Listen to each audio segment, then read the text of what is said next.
we go. Good morning, everyone. Whoever's out there, whoever's watching. Just eating an apple. And you ever get that like apple peel between your teeth? Hang on a second. Alright, I got this. I didn't want to do that on camera. Yeah, good morning. And as you can see, Jack pointed out there, yeah, I color-coded you all in Discord. So your name now appears in whatever team color you are, and also I changed my background color. I think this looks a little bit friendlier, and I look a little bit less washed out with a more colorful background. So yeah, that's what's going on there. Cool. So let's see. I only show 6 viewers on Twitch, but sometimes that's out of date. But I show more than that online in Discord. So hopefully everybody's doing okay, and either you're watching this live or you're watching this in the archived version. Either of those is fine, but you know, it's great to be online live if you can, so that we can talk to each other. I can ask questions and you can answer them and so on. Yeah, so good morning. Hi. Let me fade down the background music. Yeah, and as Maddie's doing there, don't forget to say good morning or hi, so I know who's out there, just to kind of verify that you're actually there. And this, I mean, like, it's good to see that you're there, but also, like, what I do later is, if I need to find out, hey, someone, I don't know if a certain person has been actually participating, I could just do a search in Discord and see if you've posted ever, and if you've posted these good morning things, then that just lets me know that you at least were watching the live streams. So, good, thank you. Oh, cool, is that an emoji, Meg? Is that a custom emoji, or is that like a... oh yeah, it's an emoji from a different server. Cool. Okay. Yeah, I thought I had enabled that, so that's good. I'm glad to see that.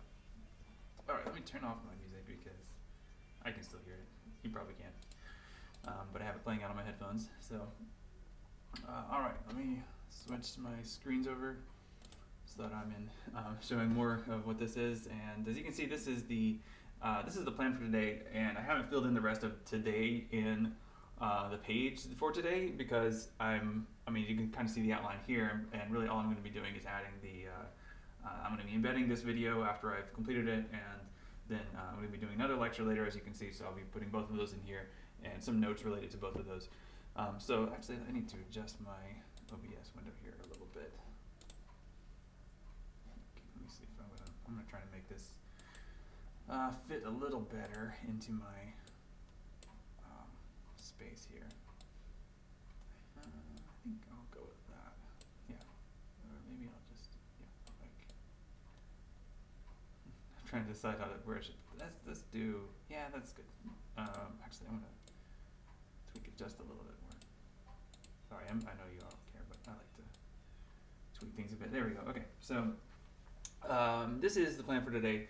As you can see, Wednesday, January 6th, day 3 of week 1, but it feels like, I don't know about you, it feels like I've been teaching this class forever. Like, I don't know.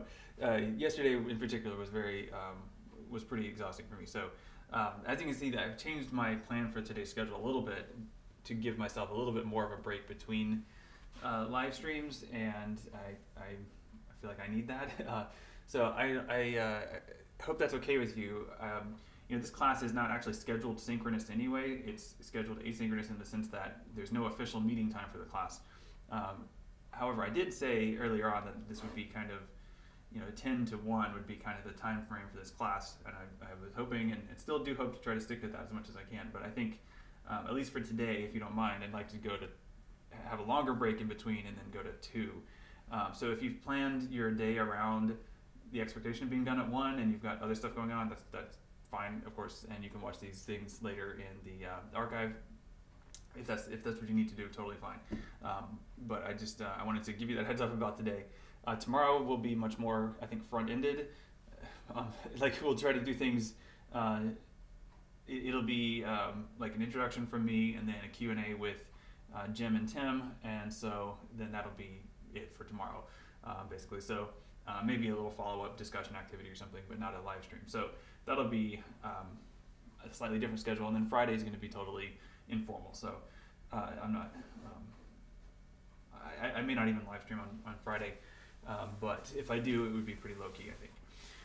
Okay, so let me kind of explain a couple of points on today's schedule, and answer any questions if they come up, and then we'll go through it. You may have questions about the assignment, so I want to give you that time to think about it and ask those questions here where I can answer them. And so I'm going to make this just a little bit bigger.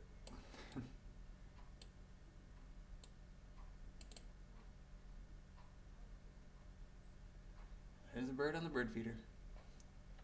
I don't know what that is. Alright, I need to figure out what that is. It's like it's a brown bird, but it has like a white stripe around its eyes. I don't know, it's probably something boring, like a sparrow, but it's anyway, cool to see birds. I saw a blue jay a minute ago. It was carrying a peanut or a wisteria seed. I don't know. I mean, they look the same. I don't know where it got either of those because we don't have any wisteria in our yard. But actually, come to think of it, our neighbors, like a street over that way, they have a big wisteria. I bet the bird got it from that. I really don't want wisteria in our yard. It's a big hassle. Anyway, this is the schedule. So streaming now, I'm going to continue the lecture that I started yesterday talking about video game generations. And then after that, so it'll take about an hour. After that, I would like to ask you to spend a little time playing some games with your group. This is a chance to get to, I guess, know each other, but also just to have fun.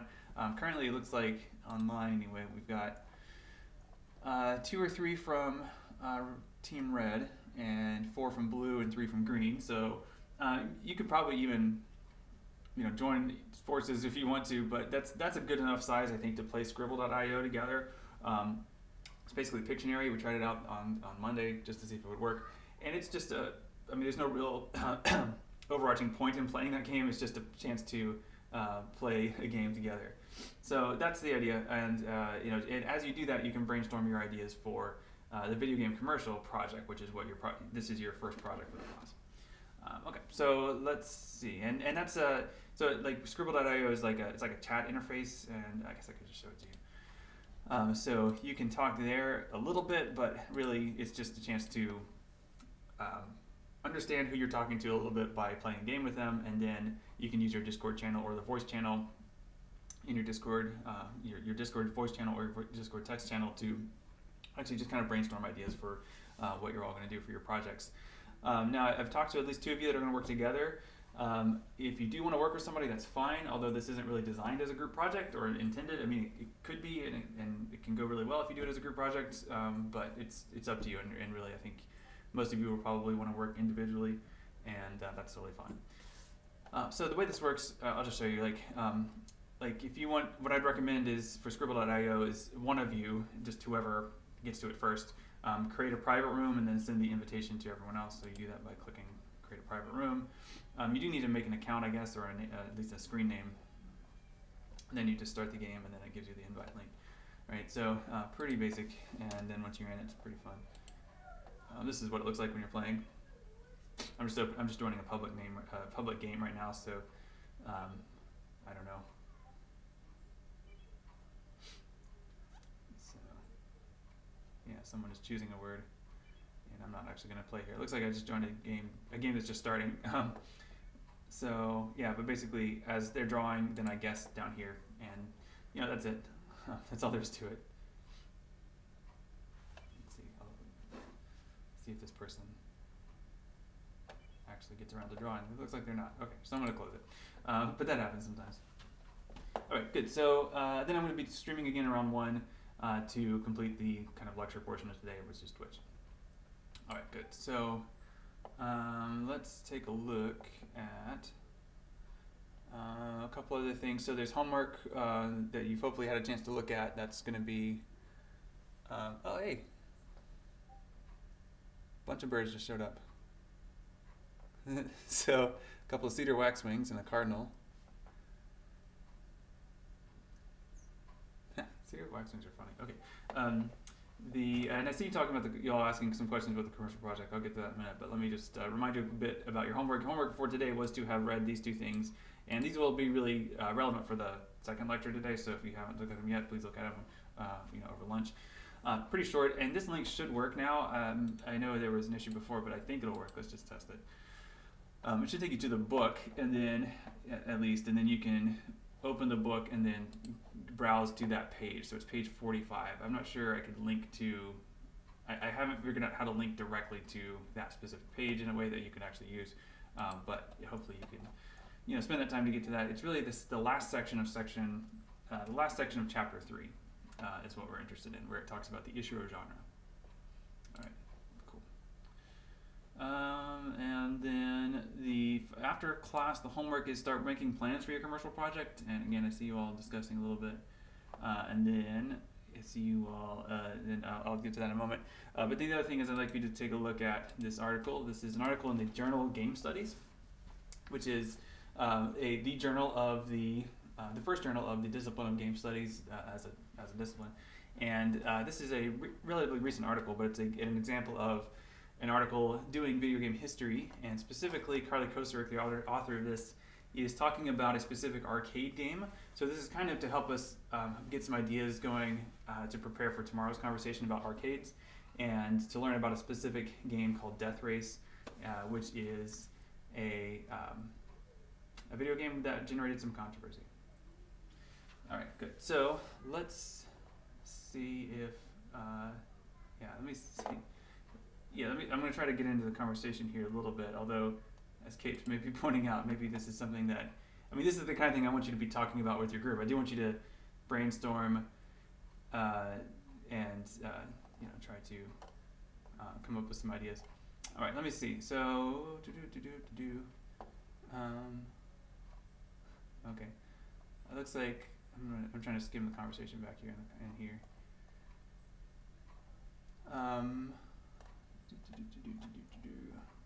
Yeah, I'm not really sure what your concern is, Al. I don't expect a high quality, like a Marvel Studios production, as Anna says. I certainly don't. And you can certainly you can write a script. Or really, storyboard is probably going to work better if you don't have the capability to produce and edit it, which is why sometimes when groups do this project together, somebody takes charge of the editing and they do it that way. But really, it doesn't have to be high quality. I'm really interested in just seeing what your ideas are.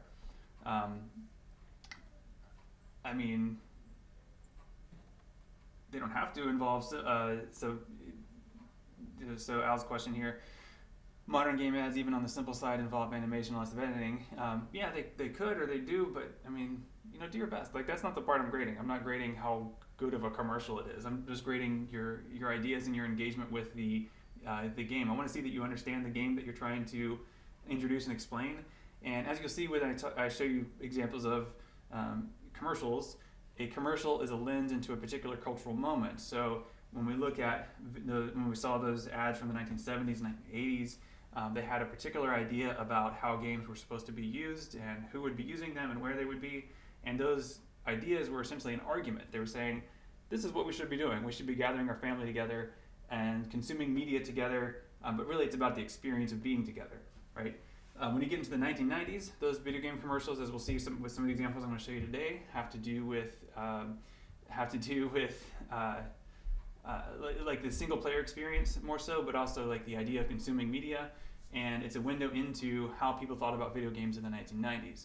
So the issue is that, yeah, exactly, Ryan. So the issue is that we have ideas today about video games, and it's easy to see and think about the 1970s and 1980s because it's so far in the past. We can kind of isolate it, we can kind of put it in a box. It's a little harder to try to see the box we're in right now, to kind of see the fishbowl, see the water of the fishbowl that we are in right now in 2020, 21. And so that's kind of the challenge here, and that's not a thing that there's a straightforward script of how to do that. There's not like a list, like a checklist or a template I can give you to fill in to do that. Like, you have to be creative, and I've seen some really interesting projects, and I can probably find them. That was a couple years ago now when I did this class, but I'll see if I can find any of those. Some of those students did share them on YouTube, so I should be able to find those at least. But yeah, the other thing is, you've got examples, and you'll see some examples here shortly of actual video game commercials, which could be inspirational. But let me know if you have any questions. But really, this being very open-ended means that I don't have very specific, a very specific rubric that I'm going to use to penalize you if you don't do exactly what I have in mind, because I don't have a very specific thing in mind. It's meant to be open-ended, so have fun with it, basically.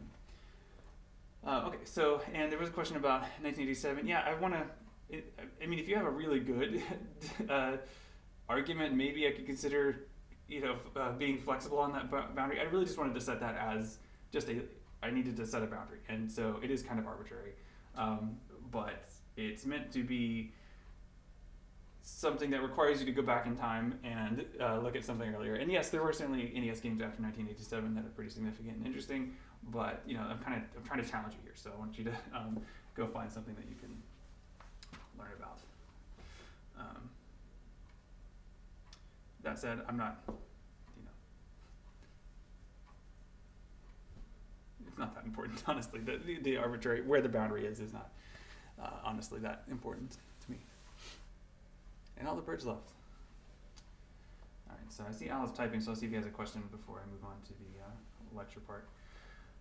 But the other thing, just to mention with Death Race, I believe, is one of those circuitry analog-based games, so I don't believe I have not at least found an emulation or simulation of it that you can play online. But it is a game, you can watch video of people playing it and you get the idea pretty well. It's a very simple game. But what's interesting about it, as you see here, is that even though it was very simple, very stick figure-like, it still worried some people, and so that's one of the interesting stories about it. Same with Berserk. Less so with Berserk. Berserk was a bit later, so people had kind of gotten used to the idea, but there was still some controversy about the game Berserk as well, because even though you're shooting other stick figures, and it looks like you're killing people or being killed, and that could worry some people. Berserk also, there are actually a couple urban legends about Berserk, the video game, like the arcade game, which is that it actually a player died while playing it, and so the urban legend is like the game was so intense that it killed him, and I think that's exaggerated, like most things are. But that's it's still an interesting. It really did happen. That someone did die suddenly while they were playing Berserk, but whether or not the game caused it is, of course, a bit more.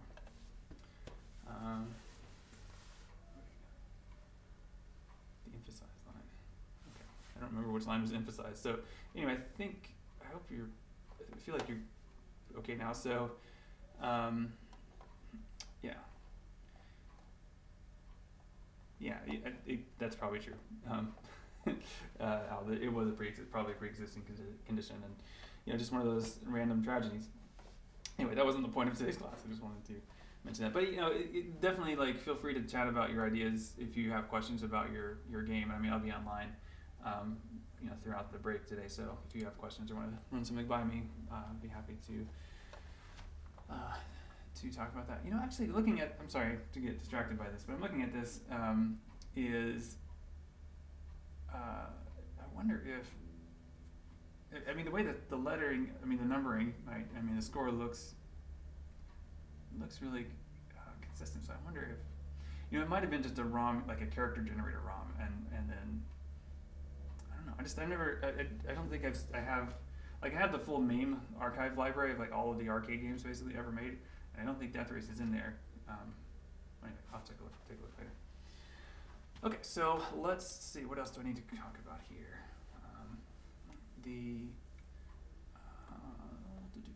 Yeah, I think that's about it. That's good enough, I think. Okay, so let's take a look at video game generations. And what I'm going to do today is kind of similar to what I did yesterday. I'm going to talk about a few things, probably run off on a few tangents, but mainly wanted to show you some of the highlights. And this class as a whole, games and culture, history is just a small part of it, so I'm really not able to do a full history of video games, but I do want to hit the highlights, and I think understanding the successive, as we say, generations of video games is an important way to think about how video games have changed over time and how they've met different needs at different times in history, and how they are really important artifacts of popular culture. So this is something that, even though, as I said yesterday, I think there are some problems with the generational model. I think there's a teleological assumption built into it that I'd like to get away from. There's a kind of determinism to it, but I think it also I mean, it's also just really convenient. So I think it doesn't hurt. It also becomes a bit more, I guess, I get the idea of generations get a little less interesting as we go forward, I guess. To me anyway, I'm much more interested in the games produced in the second and third generation and also the consoles than I am in more recent things, just to be honest. But I can still tell you about some things and hopefully show you some things that are interesting. So where we left it off yesterday, I was talking about the Atari 5200, and I showed you this commercial, Nobody's Hotter Than Atari This Summer. Oh yeah, let me go to full screen. So let me get that URL. Yes, I can share the slideshow link too. Come on, there we go.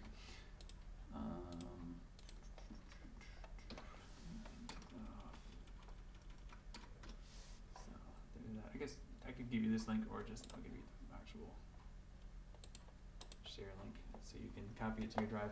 It is the same one though, so if you have it from before, like if you saved a copy to your drive, I think it'll update if I think your copy will update if I update my copy. Oh yeah, there you go. Thanks, Kelly. Yeah, that's the same one, and I will be, it's embedded in yesterday's notes in Canvas, and that will update, but I'll put it in here too, so. Okay, great, let's, here it is. I gotta find the right tab. So here we go, I'm gonna kind of zip through what we already did, and kind of, as we recall, I think these commercials have a lot to say about it, and to educate us about things.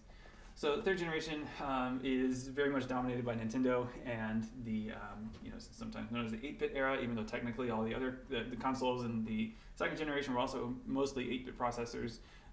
It doesn't really matter, but we tend to think of that as 8-bit. Like some people will incorrectly assume that because those earlier consoles came earlier, and then the next consoles after this generation were mostly 16-bit. They kind of assume that the first or second generations must have been 4-bit, but it doesn't really make sense that way. It's just, we kind of start with 8-bit, but we do different things with 8-bit processors. Anyway, Nintendo very much dominates not only the third generation of consoles, but also just the decade of popular culture in the 1980s. And I think no better way to really illustrate that than the movie The Wizard.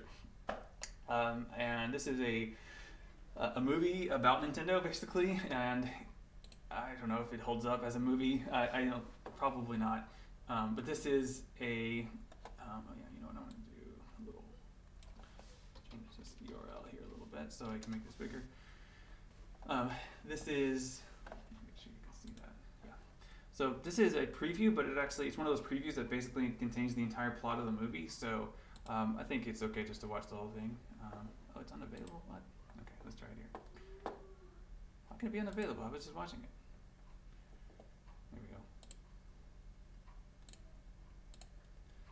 All right. So put the sound up here.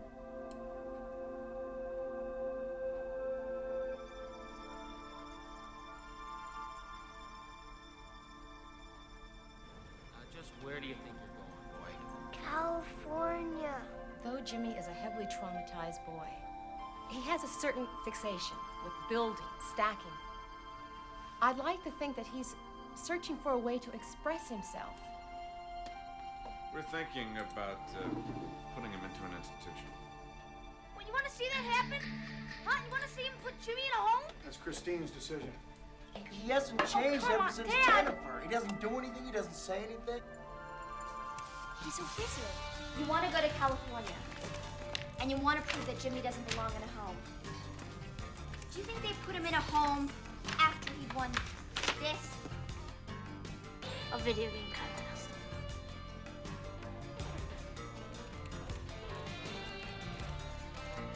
You got 50,000 on Double Dragon? He's good, but he never beat Lucas. Nobody's better than Lucas. Oh, really? Lucas is awesome. So, you the wizard? He's headed for the video championships in Los Angeles. Is that right? Well, let's just see how good he is then. Guys? By the way, I'm headed to the championships too. Power glove. What is that? Pick any game you want. Know all 97 of them?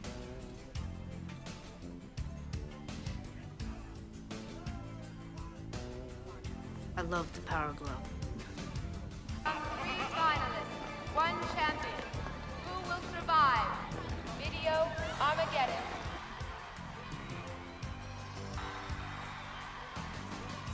I give you Video Armageddon! 2, 1.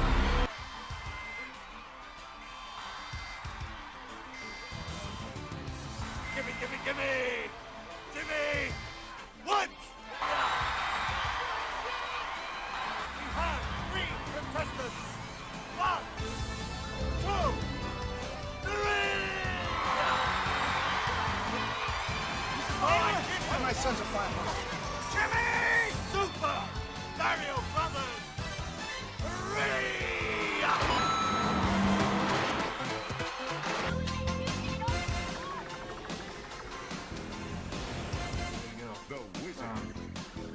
Yeah, lots of great moments in this trailer.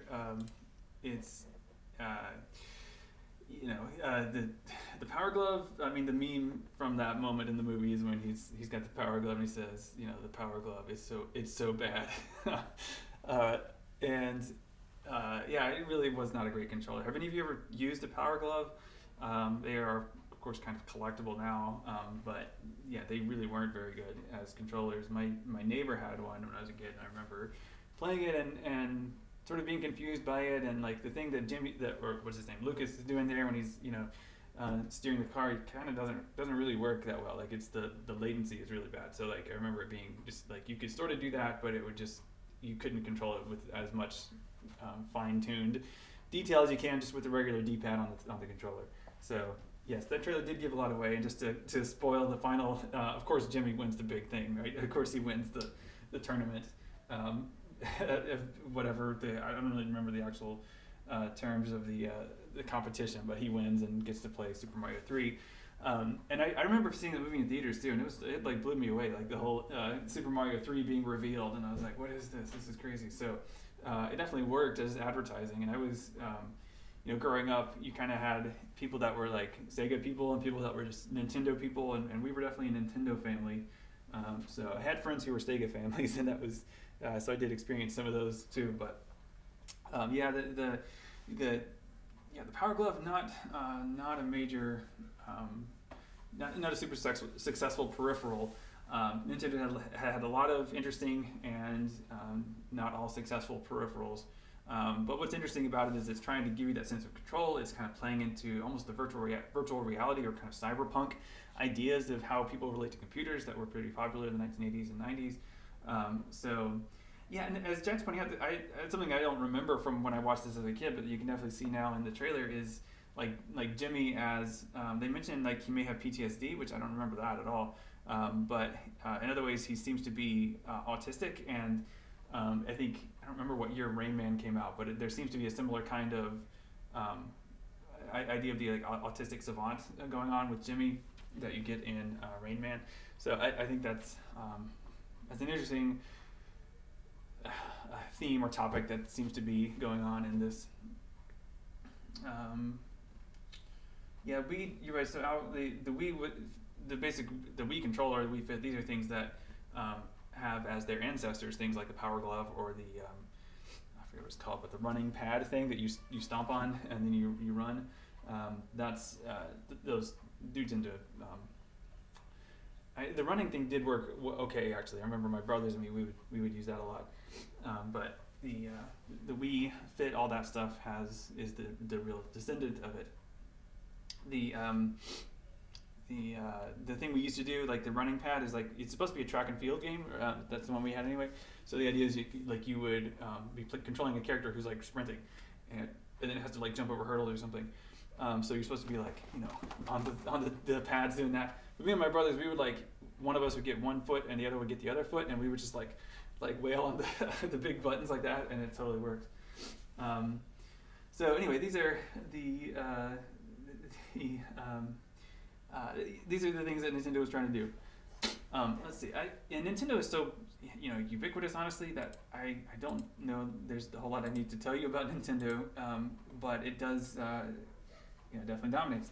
I do wish, I think if I had time to kind of redo this slideshow or add more to it, I think pulling out some key titles would be a good idea to emphasize those. But these are titles you know because they continue, right? So Super Mario Brothers, obviously, all of the Zelda games started with the Nintendo, so or at least became very popular with Nintendo. So these are things that are still going. In fact, I don't have any in this room with me, but the kids for Christmas, they got these little they're called them retros, but these are these little like Chinese essentially bootleg retro game console things, and it lets you play a whole bunch of old Nintendo games, including a bunch that were not released in America. So they're playing all the Mario games now, and they're enjoying them, trying to figure out how to get to the Minus World in Super Mario 1.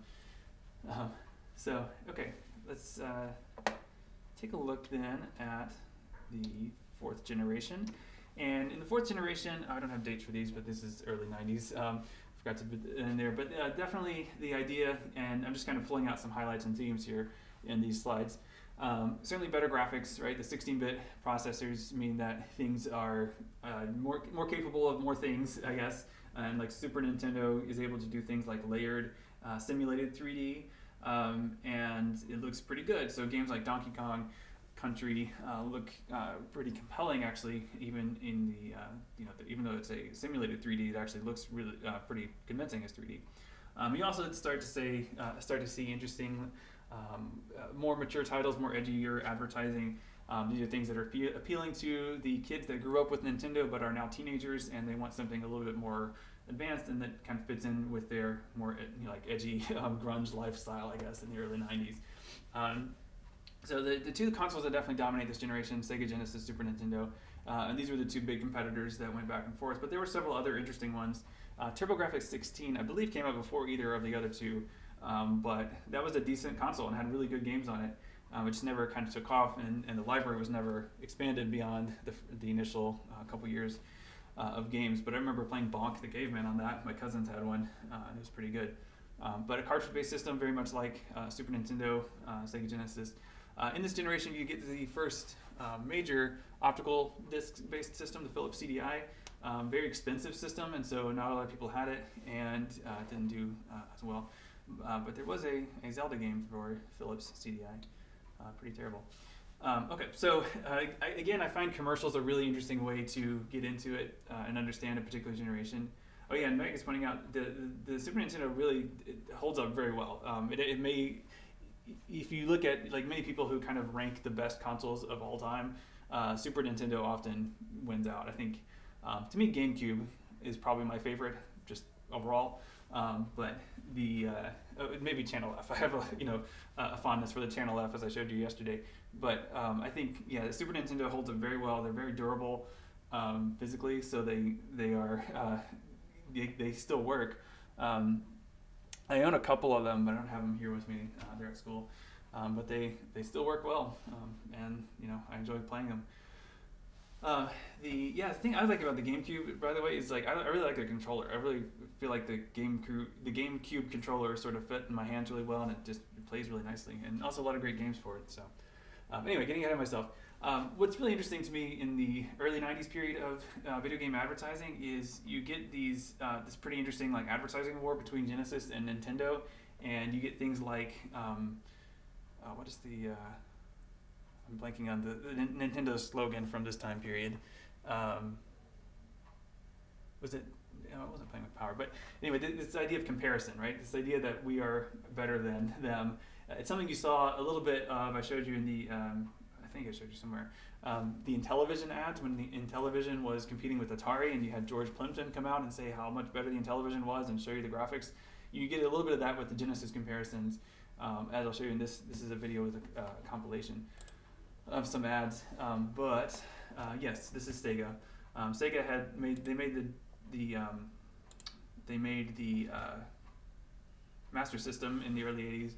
It's a Japanese company. They made the Master System, and it was decent, but always kind of like second place, like always kind of like the Pepsi to Nintendo's Coke, if that makes sense as a comparison. They just never quite came to the front. But I think in this generation, at least at the time, Sega Genesis may have actually been more popular. I think over the years, I think Super Nintendo people tend to be more nostalgic for the Super Nintendo and continue to still play the Super Nintendo more so than the Sega Genesis. But at the time, the Genesis really was a pretty big deal.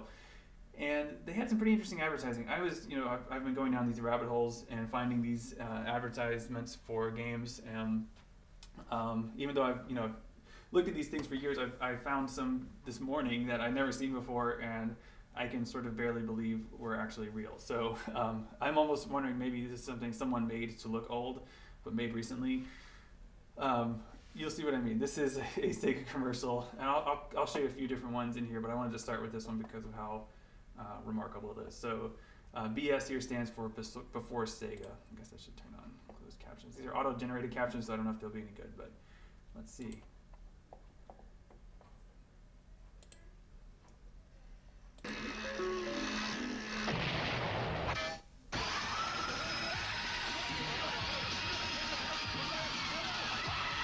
What the heck was that? Forgot what I was gonna say. Welcome to the next level.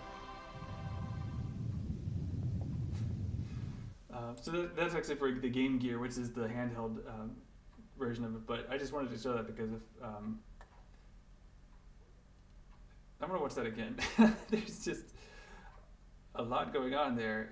And someone in the comments on this video pointed out that particular commercial feels like a YouTube poop kind of thing. If you're familiar with that genre of YouTube video. Let's try it again.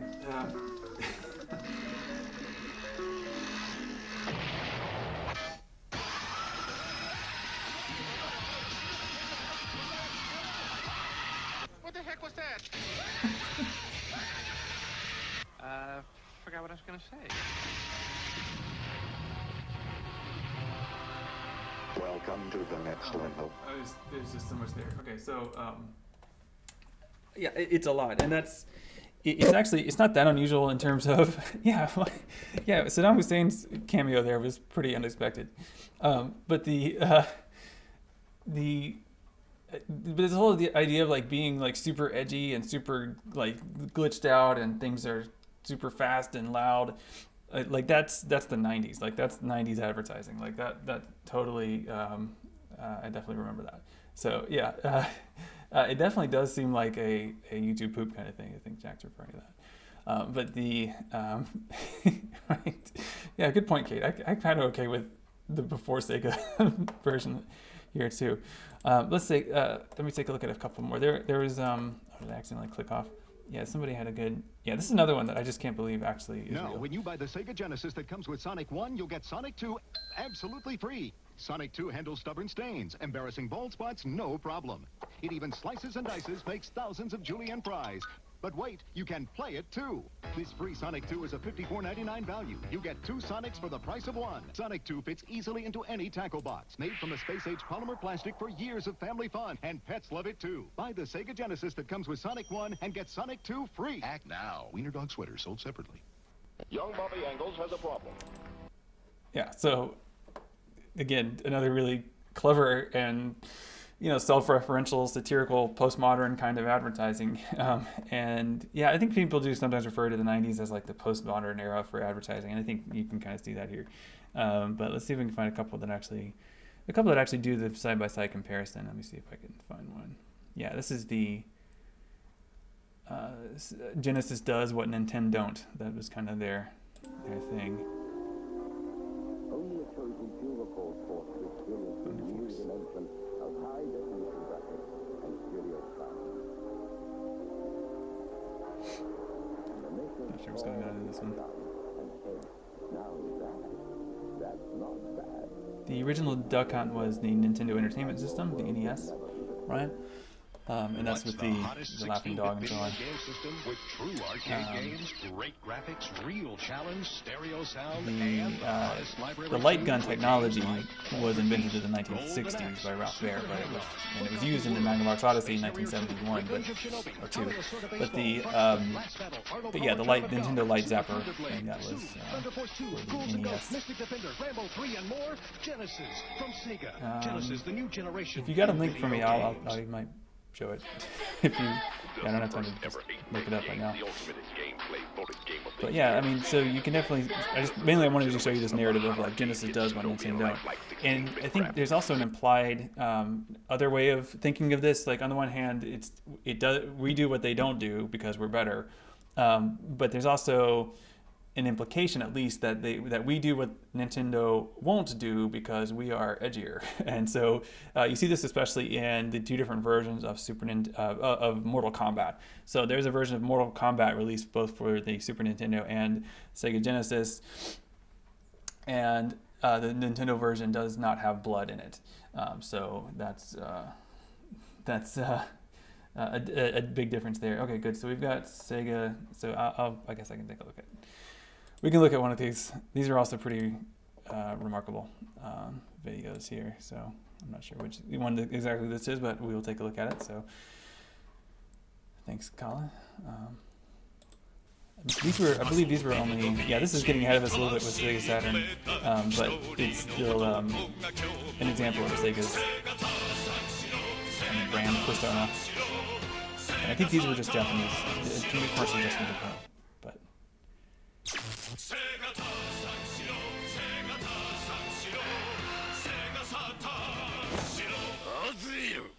伝説のドラゴンと共に戦いの旅へパンツァードラグーン RPG アゼロセガサターン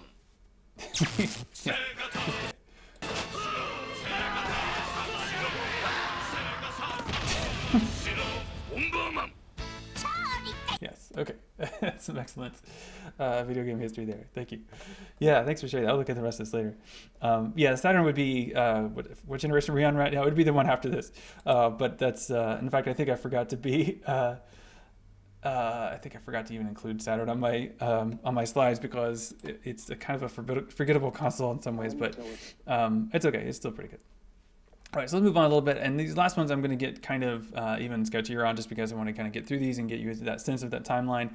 But no, so moving into the fourth and fifth generation are a little bit murky in the sense that there are several titles that are released a bit later that really should be in earlier generations and vice versa. So there's not as clear of a delineation between generations, especially because at this point, the main difference that you see basically from the 90s forward, once optical media gets introduced, we basically just have except for a couple of interesting branches, we basically just have consoles getting better, like getting faster, like higher resolution, better frame rate, better graphics.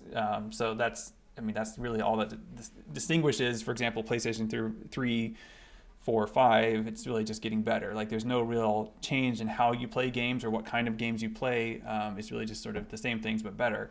And so I think that's where the generational model gets a little bit less interesting and less distinctive to think about what makes a particular generation important. But anyway, getting ahead of myself. Nintendo 64, PlayStation 2. Wait, no, did I even skip the? Sorry, what generation am I on now? I forgot the PlayStation 1, but it's on there. You know, it was in there. Man, even though it's part of that generation. Yeah, my timeline is a little bit messed up. But I wanted to talk about the kind of the 90s in terms of a couple of things. Yeah, the Wii is one of those branches, like I was saying. Like that's something where we get a pretty interesting difference in how we play games, and that's what's important about that generation. But yeah, I feel like I want to put this all into a timeline.js map and just kind of let you click through it that way. I'll probably do that later. But one of the things that happens once you introduce optical media, and I haven't talked enough about games, so I did want to talk about this one a little bit, is once you get optical media, so CDs, then you can record a lot more content. So it's not just that the game can render better graphics, but that you can have a much more content in the game. So the game can be a much longer experience. You can spend a lot more time with it.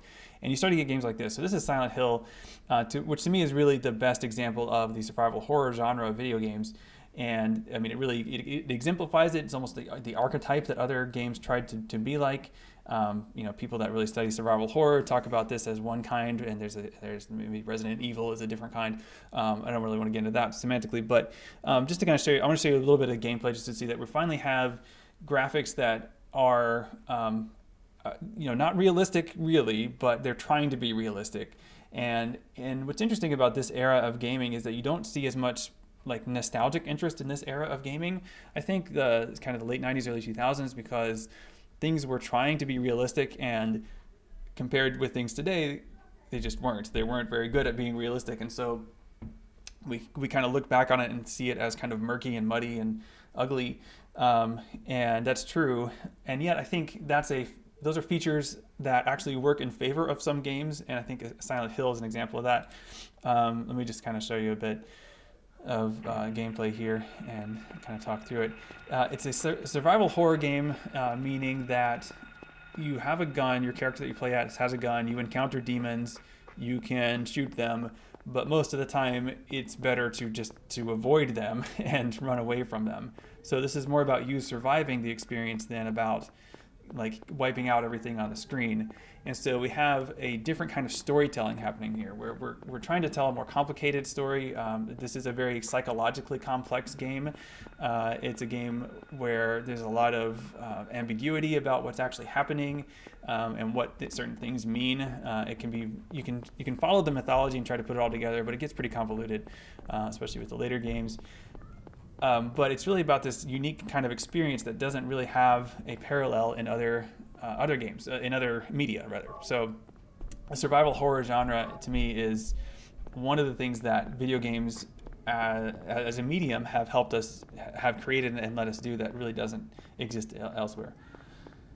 N64, so N64 is also part of this generation. And even though N64 is not optical media, it still is including, like as you say, much more complex games, much longer stories like Ocarina of Time, Majora's Mask. These are things that you can definitely play through. I think that these do have a more nostalgic interest retrospectively than other games of Silent Hill's era that are more realistic and sort of failing to be that way.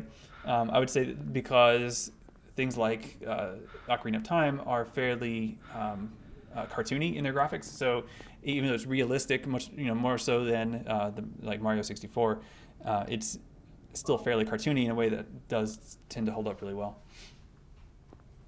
Yeah, definitely. Okay, so you guys are you all have, it's interesting. I think of my nostalgia differently probably than you all do, like in terms of when you played certain things or what your memories are of certain things.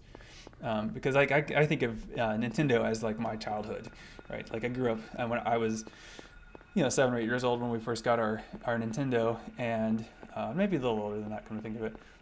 But I was in high school and college when these games were coming out, and so I was not as I wasn't playing them as much. Although I do remember getting really into Ocarina of Time when it came out and spending a ton of time with my friends trying to figure that one out. And it really was like, this is before you could just look up on YouTube how to do things. So things like the water temple, we just had to figure it out and just share notes and try to figure it out, comparing approaches. I mean, the internet existed, of course, and you can find walkthroughs online, but they were text walkthroughs, and they weren't always reliable. Sometimes they were wrong. Me and my brothers wasted weeks. It feels like it was weeks, but it's probably just a couple days. But we spent a long time trying to play as Luigi in Super Mario 64. Which you cannot do on that version that we had. I think you can now in the later versions, like the reboots or the ports of it. But for the original Super Mario 64, you cannot play as Luigi. And yet we found a walkthrough that allegedly explained how to unlock Luigi, but it just didn't work. But we spent a lot of time trying to figure out if maybe we did something wrong or whatever, but I think it was just a trick. Anyway, so as you can see with Silent Hill, I'm just kind of letting it play here. It's a spooky game. It's all about atmosphere, and it's all about lack of control ultimately. So the things that we might think of as kind of bad about the graphics here, like the fact that you can't see much beyond where you are, has a narrative effect, because this is a character who is confused and terrified, and we experience that confusion and terrifying terror as he's wandering around this town, we experience and we kind of feel that frustration that he must feel as he's like, what the heck is this thing that just flew out of nowhere and kicked me in the head? You know, like this is a way of experiencing this character's point of view that isn't literal. Like, we're not inside his eyes. This is a third-person view, but it's figurative. Like, we understand his anxiety here. So, yeah, very interesting game, and holds up really well. You can theoretically, I tried it out, but you remember the console living room thing? They actually have Silent Hill in the console living room with the PlayStation emulator.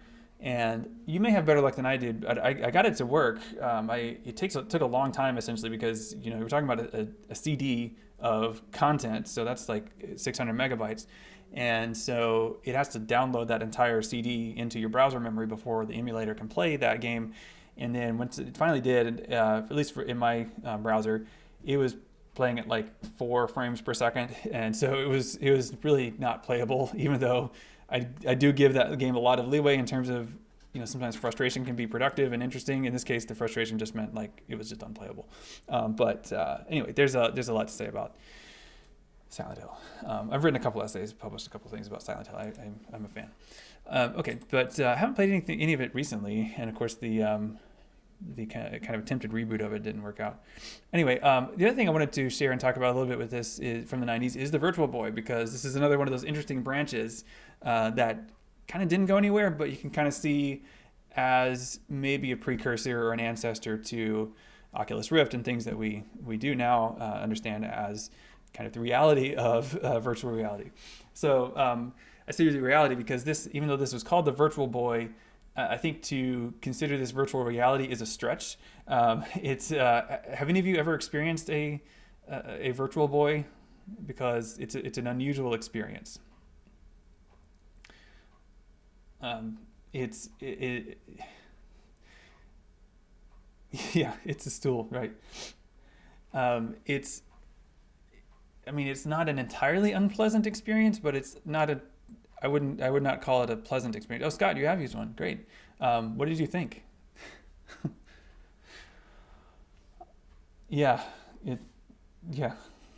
Same here.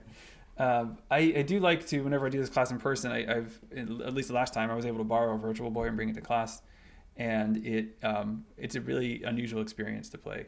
Yeah, it's cool just to kind of know that you're playing it, like to kind of be like, oh, I got to play it. But as far as actual playing, it does take, it's challenging. So let me play the commercial like I've been doing. I think these commercials tell us a lot about kind of what they thought it would be used for. From the third dimension, with its own brain, its own voice, its own legs. There's only one problem. It needs your eyes. Virtual Boy. See it now in 3D. Yeah, so play it loud. That's the other ad slogan I was trying to think of. That was when when Nintendo tried to respond essentially to Genesis does what Nintendo don't. Play It Loud was Super Nintendo's ad campaign of like edgy 90s-ness. And the Virtual Boy is, it was their console that kind of tried to do that. It came out about the same time or like a year before the Nintendo 64. So just even as a place, it kind of had an awkward place in Nintendo's like big picture marketing plan timeline anyway. It was really sort of an experiment. You can't even, they don't show gameplay here. Possibly because of it, you'll see. Well, wait, we don't want to get that far ahead. Let's just find a little bit of gameplay here. You can find a few different YouTube videos of it. It's actually hard to emulate exactly because, this is what it looks like. It uses stereoscopic 3D, so you have a different picture for each eyeball, and actually, no. Well, actually, I don't remember. Does it? Or does it do the? I forget if it does that or the other kind that 3DS uses. But in any case, you could emulate it in 3D, as you can see here. It's all red, so that's something that I think is noteworthy about it. The reason it's all red is using an LED and LED lights like to generate the imagery. So it's a basic LED screen, and basically red LEDs were a lot cheaper than green and blue. And so they were able to make this, at a price point that they were comfortable with, but only with red light. And so it really is an intense physical experience to play one of these. It's straps to your face like you see in the commercial there, but you really don't want to hold it. You can, but that will definitely make the motion sickness much worse. Like there's all these. It's interesting. There's all these warnings on the box. If you get it, I love holding it, showing off the box when I have a chance to borrow one, because there's all these warnings on it. It's like, do not use this in a moving vehicle. It's like, do not, make sure you are in a safe place. And I don't know if they ever got in trouble, but on the box it definitely says, like, don't play this for longer than 15 minutes. And there's actually, I think there's a setting on it. You can have it. There's a setting in it where you can change the time, but after that time runs out, it'll pop up with a message saying, hey, maybe you should take a break. So it's like, it's even acknowledging in the packaging and the marketing for it that, maybe this is not going to be a great experience for you. But it's the kind of thing, like, I remember I played it, I played the tennis game, I think, for, maybe 30, 45 minutes. And like my eyes felt weird for like the next 2 or 3 days. It's sort of like those magic eye things. Like you sort of cross your eyes a little bit to see images. It does something like that to your eyes after a while, and then so you kind of get used to it. But then like looking around the actual 3D world feels weird, and it was a very not a very pleasant experience. Not painful really, but definitely not not that great. Thanks. Okay. He's okay. He just fell over. My son had a chair leaning up against the door here, and he fell over. He's fine. Okay, so that's the Virtual Boy. But it's like the whole virtual thing. That's really trying to tap into the VR craze.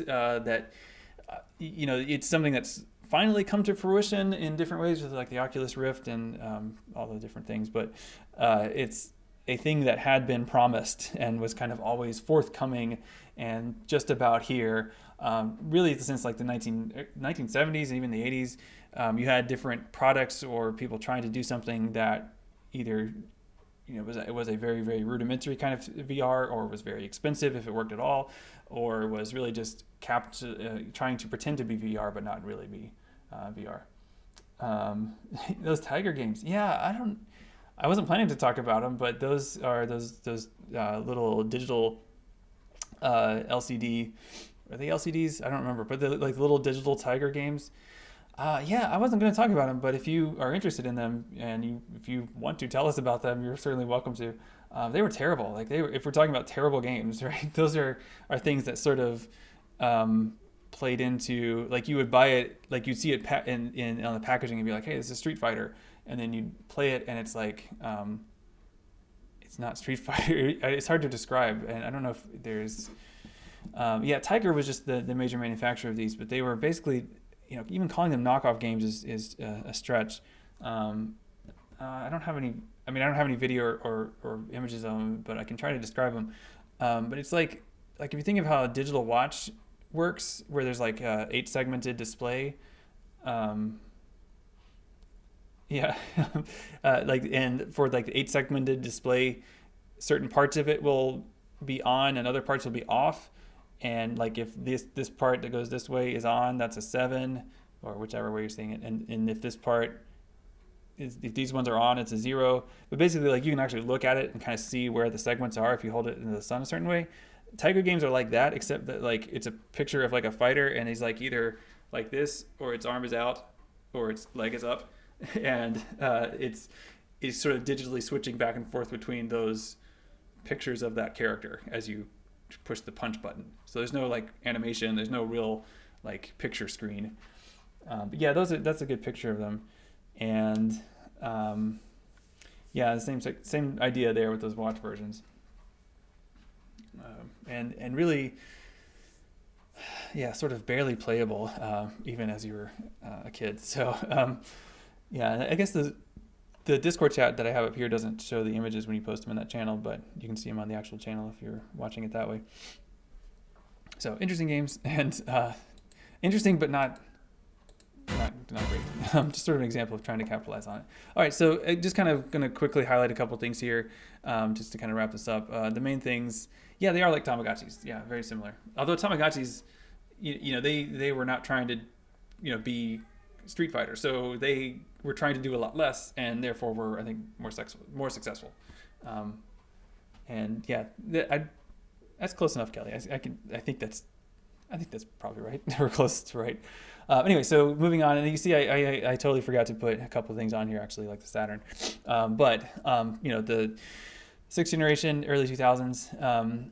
7th generation is also the what do you call it? The late aughts. I don't know what we call that decade at this point.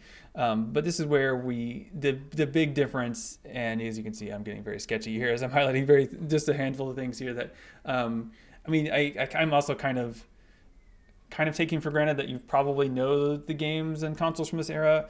So I'm not spending a lot of time on this, but the big innovation, of course, in the 7th generation is the motion peripheral. The idea that like the Wii with the Wii controllers, and of course PlayStation has their version, and the Microsoft, the Xbox Kinect system. Like these are the idea that you're playing with your body is something that becomes really viable and pretty seamless in this generation, even though it had been going on for a while, and there were various kinds of haptic peripherals going back into the Atari, but it, you know, they were awkward, they didn't work, they were expensive or dangerous, but this is the era where things like that start to actually work pretty smooth and seamlessly, even though they got better, right? Like the Microsoft Kinect thing, the Kinect 3D thing was okay. You know, it was the resolution on it wasn't as good as it got later, so some people had a hard time with it at that point.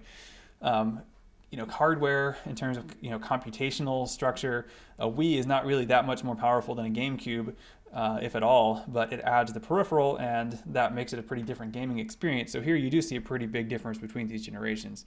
But it seems, at least now anyway, that as we're getting to the 8th and maybe we're on the 9th now, that the motion peripheral had its time, and it still exists, and it can still do what it does, but it's it's sort of not as much of a feature or as a standalone gimmick, except in senses like for the PS4 controller and others where they do, they have motion built into the controller, so you can you can tilt it to turn and stuff like that.